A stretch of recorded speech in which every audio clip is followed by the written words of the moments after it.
कभी कभी इतिहास में ऐसे व्यक्तित्व जन्म लेते हैं जो केवल अपने समय को नहीं बदलते बल्कि आने वाली पीढ़ियों की सोच और साहस को भी नई दिशा देते हैं। भारत के स्वतंत्रता संग्राम में ऐसा ही एक नाम है, नेताजी सुभाष चंद्र बोस। ये पुस्तक उसी असाधारण व्यक्ति की कहानी है जिसने ब्रिटिश साम्राज्य को चुनौती देते हुए भारत की आजादी के लिए एक अलग और साहसिक रास्ता चुना। सुभाष चंद्र बोस को भारत में केवल एक नेता के रूप में नहीं देखा जाता, बल्कि उन्हें एक ऐसे योद्धा के रूप में याद किया जाता है जिसने देश की स्वतंत्रता के लिए अपने जीवन को पूरी तरह समर्पित कर दिया। उन्होंने वह रास्ता चुना जिसे अपनाने का साहस बहुत कम लोग कर पाते हैं। विदेश जाकर भारत की आजादी के लिए सेना खड़ी करना और ब्रिटिश साम्राज्य के खिलाफ सीधी लड़ाई लड़ना। जब दुनिया द्वितीय विश्व युद्ध की आग में जल रही थी, तब सुभाष चंद्र बोस ने इस वैश्विक संघर्ष को भारत की स्वतंत्रता के अवसर के रूप में देखा। उन्होंने भारतीय राष्ट्रीय सेना ईना का गठन किया और अपने प्रसिद्ध नारे दिल्ली चलो के साथ हजारों भारतीयों को स्वतंत्रता की लड़ाई में शामिल होने के लिए प्रेरित किया। इस पुस्तक में केवल एक राजनीतिक नेता की कहानी नहीं है, बल्कि एक ऐसे इंसान की यात्रा है जिसके अंदर गहरा आदर्शवाद, साहस और अपने देश के प्रति अटूट प्रेम था। सुभाष चंद्र बोस का जीवन कई विरोधाभासों से भरा हुआ था। वे एक ओर आध्यात्मिक विचारों से प्रभावित थे, तो दूसरी ओर युद्ध के मैदान में उतरने के लिए भी तैयार थे। महात्मा गांधी ने उन्हें कभी कभी भटका हुआ देशभक्त कहा, लेकिन साथ ही ये भी स्वीकार किया कि उनका देशभक्ति का भाव किसी से कम नहीं था। यही कारण है कि सुभाष चंद्र बोस भारत के स्वतंत्रता संग्राम में एक अनोखी और विवादास्पद लेकिन अत्यंत प्रेरणादायक भूमिका निभाते हैं। ये पुस्तक हमें ये समझने का अवसर देती है कि सुभाष चंद्र बोस केवल भारत के नेता नहीं थे, बल्कि वे 20वीं सदी के वैश्विक इतिहास का भी महत्वपूर्ण हिस्सा थे। उनका जीवन यूरोप, एशिया और दुनिया के कई देशों से जुड़ा हुआ था और उनके निर्णयों पर अंतर्राष्ट्रीय राजनीति का गहरा प्रभाव था। साथ ही ये कहानी हमें ये भी दिखाती है कि स्वतंत्रता केवल एक राजनीतिक लक्ष्य नहीं थी, बल्कि ये करोड़ों भारतीयों के सपनों और बलिदानों का परिणाम थी। नेताजी ने अपने सैनिकों से कहा था कि वह उन्हें केवल भूख, प्यास, कठिनाई और मृत्यु ही दे सकते हैं, लेकिन बदले में वे भारत को आजादी दिलाने का वादा करते हैं। आज भी सुभाष चंद्र बोस की कहानी हमें ये सिखाती है कि जब किसी व्यक्ति के भीतर अपने देश के लिए सच्चा प्रेम और साहस होता है, तो वो इतिहास की धारा को भी बदल सकता है। इस किताब को अलग अलग भागों में बांटा गया है। आइए हम इस किताब के सभी भागों को आसान शब्दों में समझते हैं। भाग 1, बचपन और परिवार। सुभाष चंद्र बोस का जन्म 23 जनवरी 1897 को उड़ीसा के कटक शहर में हुआ था। उनके पिता जानकीनाथ बोस एक प्रसिद्ध वकील थे और समाज में उनका काफी सम्मान था। उनका परिवार आर्थिक रूप से समृद्ध था, लेकिन उस समय भारत की स्थिति बिल्कुल अलग थी। ब्रिटिश शासन के कारण देश में गरीबी, भूखमरी और सामाजिक असमानता बहुत ज्यादा थी। 19वीं सदी के अंत में भारत में कई भयानक अकाल पड़े, जिनमें लाखों लोग मारे गए। इस तरह की परिस्थितियों ने धीरे धीरे भारतीयों के मन में अंग्रेजी शासन के प्रति असंतोष पैदा किया। सुभाष बचपन से ही एक संवेदनशील और आत्मचिंतन करने वाले बच्चे थे। उनकी शिक्षा अंग्रेजी मिशनरी स्कूल में हुई, जहां उन्हें पश्चिमी शिक्षा और संस्कृति का प्रभाव मिला। लेकिन जैसे जैसे वे बड़े हुए, उन्हें महसूस होने लगा कि भारतीय संस्कृति और अपनी पहचान भी उतनी ही महत्वपूर्ण है। उनके जीवन पर सबसे गहरा प्रभाव पड़ा स्वामी विवेकानंद की शिक्षाओं का। विवेकानंद ने उन्हें ये सिखाया कि सच्चा धर्म मानवता की सेवा में है और एक व्यक्ति को अपने जीवन को समाज और देश के कल्याण के लिए समर्पित करना चाहिए। यही विचार आगे चलकर उनके पूरे जीवन का आधार बन गए। भाग 2, शिक्षा और देशभक्ति का जागरण। स्कूल की पढ़ाई के बाद सुभाष चंद्र बोस ने कलकत्ता विश्वविद्यालय से शिक्षा प्राप्त की। वे एक बहुत ही प्रतिभाशाली विद्यार्थी थे और हमेशा अपनी कक्षा में शीर्ष पर रहते थे। उनके परिवार की इच्छा थी कि वे ब्रिटिश प्रशासन में एक उच्च अधिकारी बने। इसी कारण उन्हें इंग्लैंड भेजा गया ताकि वे इंडियन सिविल सर्विस (ICS) की परीक्षा दे सके। ICS उस समय भारत की सबसे प्रतिष्ठित नौकरियों में से एक थी। सुभाष चंद्र बोस ने यह परीक्षा पास कर ली, जो बहुत कठिन मानी जाती थी। लेकिन इस सफलता के बावजूद उनके मन में एक गहरी उलझन थी। उन्होंने महसूस किया कि अगर वे ब्रिटिश सरकार की नौकरी करेंगे तो उन्हें उसी शासन की सेवा करनी पड़ेगी जो उनके देश को गुलाम बनाकर रखे हुए है। इसलिए 1921 में उन्होंने आईसीएस की नौकरी से इस्तीफा दे दिया। ये फैसला उनके जीवन का पहला बड़ा मोड़ था। भाग 3, स्वतंत्रता आंदोलन में प्रवेश। भारत लौटने के बाद सुभाष चंद्र बोस ने राष्ट्रीय आंदोलन में सक्रिय रूप से भाग लेना शुरू किया।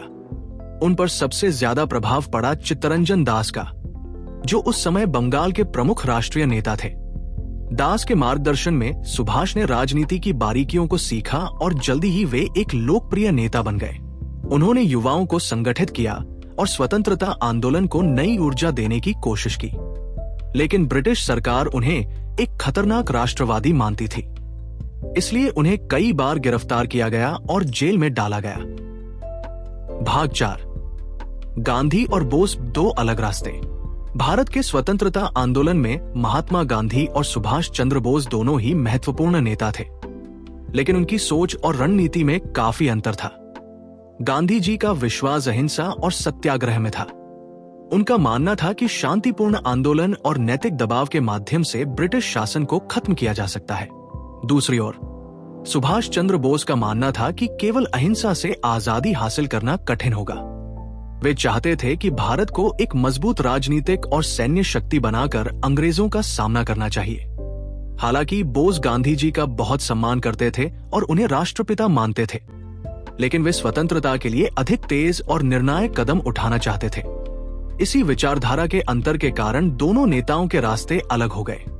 फिर भी उनका लक्ष्य एक ही था, भारत को ब्रिटिश शासन से पूरी तरह स्वतंत्र बनाना। भाग 5, कांग्रेस अध्यक्ष और राजनीतिक संघर्ष।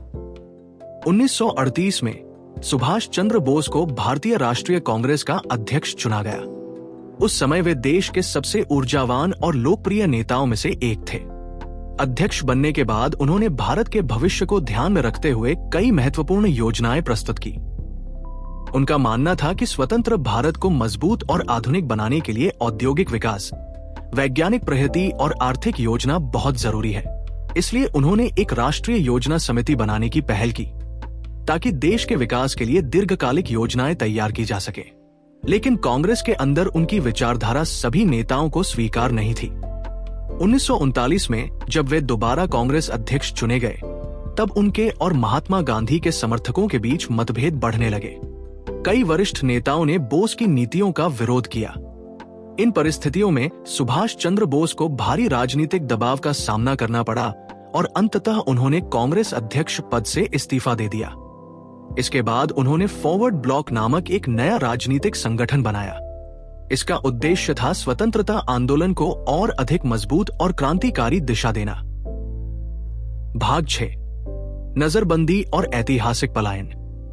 सुभाष चंद्र बोस की बढ़ती लोकप्रियता और उनके क्रांतिकारी विचारों से ब्रिटिश सरकार बहुत चिंतित थी। उन्हें डर था कि बोस भारतीय युवाओं को संगठित करके अंग्रेजी शासन के खिलाफ एक बड़ा आंदोलन खड़ा कर सकते हैं। इसी कारण 1940 में ब्रिटिश सरकार ने उन्हें गिरफ्तार कर लिया और बाद में उनके घर में ही नजरबंद कर दिया। लेकिन सुभाष चंद्र बोस हार मानने वालों में से नहीं थे। उन्होंने भारत की आजादी के लिए एक नई योजना बनाई। जनवरी 1941 में उन्होंने एक बेहद साहसिक कदम उठाया। वे गुप्त रूप से अपने घर से निकल गए और भेष बदलकर भारत से बाहर निकलने में सफल हो गए।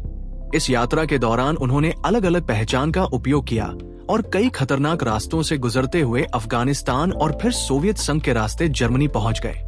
ये पलायन भारतीय स्वतंत्रता आंदोलन के इतिहास की सबसे रोमांचक घटनाओं में से एक माना जाता है। इस घटना ने दुनिया को दिखा दिया कि सुभाष चंद्र बोस अपने लक्ष्य के लिए किसी भी जोखिम को उठाने के लिए तैयार थे। भाग 7, जर्मनी और अंतर्राष्ट्रीय राजनीति। भारत से साहसिक पलायन करने के बाद सुभाष चंद्र बोस 1941 में जर्मनी पहुंचे। उस समय दुनिया द्वितीय विश्व युद्ध में उलझी हुई थी और ब्रिटेन जर्मनी के खिलाफ लड़ रहा था। बोस ने इस स्थिति को भारत की स्वतंत्रता के लिए एक अवसर के रूप में देखा। उनका विचार था कि अगर ब्रिटेन के दुश्मनों की मदद ली जाए तो अंग्रेजी शासन को कमजोर किया जा सकता है। जर्मनी में बोस ने फ्री इंडिया सेंटर की स्थापना की और रेडियो प्रसारण के माध्यम से भारतीयों को स्वतंत्रता के लिए प्रेरित किया। उन्होंने यूरोप में मौजूद भारतीय युद्ध बंदियों को संगठित करने की भी कोशिश की ताकि एक स्वतंत्र भारतीय सेना बनाई जा सके। हालांकि जर्मनी में उनकी योजनाएं पूरी तरह सफल नहीं हो सकी, क्योंकि यूरोप की राजनीतिक परिस्थितियां बहुत जटिल थी। फिर भी बोस ने हार नहीं मानी। 1943 में उन्होंने एक अत्यंत जोखिम भरी यात्रा शुरू की। जर्मन पनडुब्बी के जरिए वे समुद्र के रास्ते एशिया की ओर रवाना हुए और जापान के सहयोग से दक्षिण पूर्व एशिया पहुंचे। यहीं से उनके जीवन का सबसे महत्वपूर्ण चरण शुरू हुआ, जब उन्होंने भारतीय स्वतंत्रता के लिए एक सशस्त्र आंदोलन खड़ा करने का प्रयास किया। भागात, आजाद हिंद फौज और नई उम्मीद। दक्षिण पूर्व एशिया पहुंचने के बाद सुभाष चंद्र बोस ने भारतीय स्वतंत्रता आंदोलन को एक नई दिशा दी। उन्होंने आजाद हिंद फौज, इंडियन नेशनल आर्मी ईना की कमान संभाली, जो मुख्य रूप से उन भारतीय सैनिकों से बनी थी जिन्हें द्वितीय विश्व युद्ध के दौरान जापान ने बंदी बनाया था। बोस ने इन सैनिकों को यह विश्वास दिलाया कि वे ब्रिटिश सेना के लिए नहीं, बल्कि अपने देश की आजादी के लिए लड़ सकते हैं। नेताजी के नेतृत्व में आजाद हिंद फौज एक संगठित और प्रेरित सेना बन गई। उन्होंने सैनिकों और भारतीयों के अंदर जोश भरने के लिए कई प्रसिद्ध नारे दिए, जैसे तुम मुझे खून दो, मैं तुम्हें आजादी दूंगा और दिल्ली चलो। इन नारों ने हजारों भारतीयों के दिल में स्वतंत्रता की नई उम्मीद जगा दी। सुभाष चंद्र बोस ने केवल पुरुषों की ही नहीं, बल्कि महिलाओं की भी एक विशेष सैन्य टुकड़ी बनाई, जिसे रानी झांसी रेजिमेंट कहा गया। इसका उद्देश्य यह दिखाना था कि भारत की आजादी की लड़ाई में हर व्यक्ति की भूमिका महत्वपूर्ण है। हालांकि ये सेना अंततः सैन्य रूप से सफल नहीं हो सकी, लेकिन इसने भारतीयों के मन में स्वतंत्रता की भावना को और मजबूत कर दिया। भाग 9, आजाद हिंद सरकार। 1943 में सुभाष चंद्र बोस ने दक्षिण पूर्व एशिया में भारतीय स्वतंत्रता आंदोलन को एक नई दिशा देने के लिए आजाद हिंद सरकार, provisional government of free India की स्थापना की।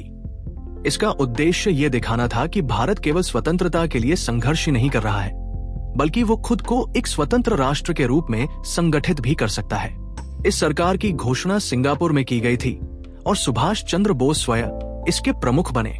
आजाद हिंद सरकार को जापान, जर्मनी और कुछ अन्य देशों ने मान्यता दी थी, जिससे अंतर्राष्ट्रीय स्तर पर भारत के स्वतंत्रता आंदोलन को एक नई पहचान मिली। बोस ने इस सरकार के माध्यम से प्रशासनिक ढांचा, सेना और राजनीतिक नेतृत्व को संगठित करने की कोशिश की। इसी समय उन्होंने आजाद हिंद फौज, ईना, को स्वतंत्र भारत की सेना के रूप में प्रस्तुत किया। उनका लक्ष्य था कि ये सेना ब्रिटिश शासन के खिलाफ लड़ते हुए भारत की सीमाओं में प्रवेश करे और दिल्ली तक पहुंचकर देश को स्वतंत्र घोषित करे। हालांकि युद्ध की परिस्थितियों के कारण ये सपना पूरी तरह साकार नहीं हो पाया, लेकिन आजाद हिंद सरकार ने भारतीय स्वतंत्रता आंदोलन को वैश्विक स्तर पर मजबूत आवाज दी और लाखों भारतीयों को स्वतंत्रता के लिए प्रेरित किया। भाग 10, युद्ध और असफलता। आजाद हिंद फौज के गठन के बाद सुभाष चंद्र बोस ने भारत की स्वतंत्रता के लिए सैन्य अभियान शुरू किया। उनका उद्देश्य था कि जापानी सेना के सहयोग से भारत की सीमाओं में प्रवेश किया जाए और ब्रिटिश शासन को चुनौती दी जाए। 1944 में आजाद हिंद फौज और जापानी सेना ने मिलकर भारत की उत्तर पूर्वी सीमा की ओर बढ़ना शुरू किया। उन्होंने इम्फाल और कोहिमा के क्षेत्रों में ब्रिटिश सेना के खिलाफ लड़ाई लड़ी। शुरुआत में ऐसा लगा कि ये अभियान सफल हो सकता है, क्योंकि आजाद हिंद फौज के सैनिक बहुत उत्साह और साहस के साथ लड़ रहे थे। लेकिन धीरे धीरे परिस्थितियां बदलने लगी। जापान की सैन्य शक्ति कमजोर पड़ने लगी और मित्र राष्ट्रों की सेना मजबूत होती गई।